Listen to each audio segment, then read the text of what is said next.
Guru orang yang paling berjasa untuk mencerdaskan anak bangsa. Guru artinya yang digugu dan ditiru. Jadi, guru itu harus menjadi contoh teladan yang baik kepada anak didiknya di sekolah, dan juga menjadi teladan di masyarakat. Oleh karena itu, para guru mendapat julukan pahlawan tanpa tanda jasa. Sosok guru itu harus cerdas, berwibawa, dan mempunyai akhlak yang baik. Janganlah guru itu tidak pandai, tidak ada wibawanya, dan tidak ramah, suka memarahi, bahkan suka memukul murid yang tidak bersalah.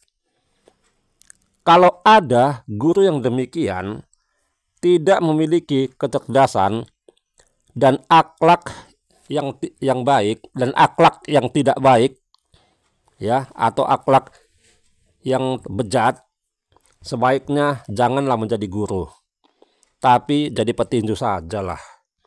Ya, itu tidak pantas menjadi pendidik. Jadi guru itu ya harus pandai, mempunyai wibawa, dan baik kepada anak didiknya. Selain membuat anak didik menjadi pintar, guru juga harus mampu membimbing para murid itu ke jalan yang benar sesuai dengan kehendak Tuhan. Jangan anak didik itu diarahkan ke jalan yang sesat.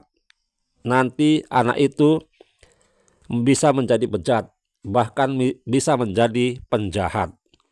Tapi anak didik itu diajarilah dengan baik, dengan ilmu pendidikan yang baik di sekolah, sesuai dengan pembukaan UUD 1945 alinea keempat, yaitu mencerdaskan anak bangsa. Karena guru itu sangat berjasa mencerdaskan anak bangsa, sudah sepantasnya lah para guru itu disejahterakan dan gajinya harus tinggi. Seandainya saya menjadi Menteri Pendidikan, sudah saya usulkan ini kepada pemerintah agar gaji guru itu paling sedikit 10 juta.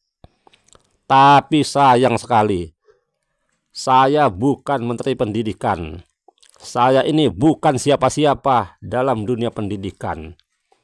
Saya pun tak pernah bermimpi bekerja dalam dunia pendidikan. Bakat saya hanya dalam bidang olahraga dan sejarah. Berbicara mengenai pendidikan tidak terlepas dari guru dan murid atau anak didik. Guru harus lebih pintar dari muridnya. Jangan pula murid lebih pintar dari gurunya. Kalau ada murid lebih pintar dari gurunya, wah, ini bisa kacau dunia pendidikan. Jadi guru itu harus lebih pintar dari anak didiknya ya guys. Guru yang baik tidak suka marah, apalagi memukul murid sampai babak belur. Tapi seorang guru harus mempunyai ilmu psikologi pendidikan yang baik, mampu menjiwai sang anak didik, ya, harus penyabar dan ramah. Begitu juga sebaliknya, para murid harus mempunyai akhlak yang baik, sopan, dan menghargai gurunya di sekolah. Kalau ada murid yang tidak mau menghargai dan menghormati gurunya, suka melawan dan membuat masalah di sekolah, bahkan melakukan tindakan kriminal, sebaiknya murid itu digonikan sajalah dan dibuang ke Laut Banda, laut yang terdalam di Indonesia. Kalau tidak sampai hati, menggonikan, dipecat sajalah dari sekolahnya. Karena murid yang seperti itu tidak layak dididik dan tidak mempunyai masa depan yang baik. Tapi mudah-mudahanlah anak didik di seluruh Indonesia semuanya baik-baik, sopan, dan menghormati gurunya. Pendidikan di sekolah itu memang penting itu, guys. Kalau tidak penting, mungkin para anak didik itu tidak mau sekolah. Karena pentingnya pendidikan itu, maka semua anak berlomba-lomba sekolah dan berlomba-lomba ingin menjadi anak yang pandai. Para murid yang bersekolah tentu saja ingin punya cita-cita yang tinggi dan berusaha mendapatkan nilai yang bagus. Ya, nggak mungkin anak didik itu berlomba-lomba ingin tinggal kelas. Semuanya berlomba-lomba ingin naik kelas dengan nilai yang bagus. Bahkan ingin mendapat juara. Selama tahun 2020 hingga tahun 2024 ini, nyaris tidak ada anak didik yang tinggal kelas dan tidak lulus. Sekalipun dia bodoh dan malas sekolah, terutama anak SD. Mungkin orang merasa agak keberatan ya guys, seandainya ada anak didik entah itu di SD, SMP maupun SMA tidak tahu membaca, ujian ponten 0, tidak tahu apa-apa, malas sekolah, bandal, suka berkelahi, tapi dinyatakan naik kelas. Hal yang seperti itulah yang bisa merusak dunia pendidikan. Mencerdaskan anak bangsa hanyalah sebagai omong kosong, ya, hampa belaka. Selama kurikulum merdeka yang membebani guru dan menyenangkan siswa yang bodoh ini tidak diganti, ya, kemungkinan dunia pendidikan di Indonesia ini kurang berjalan dengan maksimal. Saya tidak tahu dengan pasti apakah para guru merasa senang dengan adanya kurikulum Merdeka Belajar.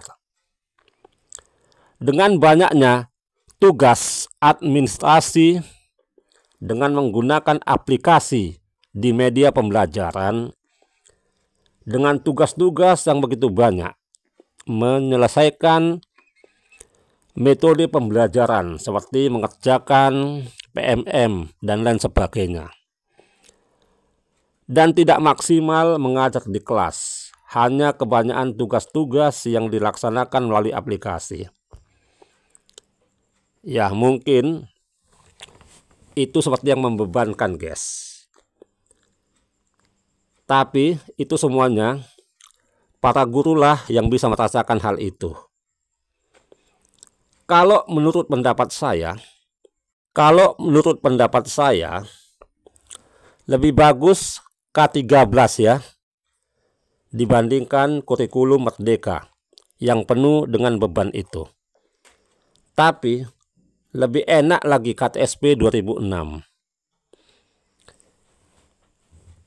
Tapi menurut para guru, mungkin mereka yang bisa memilih mana yang terbaik di antara kurikulum itu. Sebab mereka yang menjalani, guys. Memang dalam dunia pendidikan harus ada perubahan ya, agar ada kemajuan. Kurikulum bisa saja diganti ya, sesuai dengan tuntutan zaman. Tapi kurikulumnya haruslah benar-benar yang bagus dan bisa membawa kemajuan dalam dunia pendidikan. Jadi jangan kurikulum yang tidak masuk akal, apalagi sampai membebankan para guru di sekolah. Saya hanya bisa mendukung para guru agar tetap semangat menjalankan tugasnya dalam dunia pendidikan dan sabar menghadapi anak didik. Begitu juga dengan anak didik, belajarlah dengan sungguh-sungguh di sekolah. Tuntutlah ilmu setinggi-tingginya, seperti bintang di langit, jangan setinggi pohon jengkol. Jadilah anak didik yang baik, sopan, menghargai, menghormati gurunya di sekolah, dan disiplin. Para murid atau anak didik selain belajar harus mempunyai bakat atau hobi, ya. Seperti bakatnya dalam bidang olahraga, bidang seni, menyanyi, menari, berpuisi, dan lain-lain. Kembangkanlah bakatnya supaya kamu kalau dalam perlombaan bisa mengikuti dengan baik, bahkan bisa membawa nama sekolah. Kalau kamu bisa membawa nama sekolah, berprestasi dalam bidang olahraga dan bidang seni, sekolahmu akan terkenal dan para gurumu dan kepala sekolahmu akan bangga karena kamu bisa juara dalam perlombaan. Semua anak didik ingin pandai, ya. Tidak ada yang mau ketinggalan pelajaran. Agar kamu menjadi anak yang pandai, rajinlah belajar di sekolah. Usahakan nilaimu harus tinggi, ya. Jangan pula nilaimu tinggi karena mencontek, apalagi sewaktu ujian. Mencontek atau membuat kopean sewaktu ujian itu tidak bagus dan bisa menimbulkan dosa. Jadilah murid yang jujur dalam pelajaran agar kamu bisa berhasil. Kita berharap agar dunia pendidikan di Indonesia ini semakin maju. Untuk itulah pendidikan di sekolah ini harus benar-benar dilaksanakan dengan baik sesuai cita-cita atau tujuan negara Republik Indonesia pada pembukaan UUD 1945 alinea keempat, yaitu mencerdaskan anak bangsa. Selamat Hari Guru. Semoga semua para guru di Indonesia hidupnya selalu bahagia.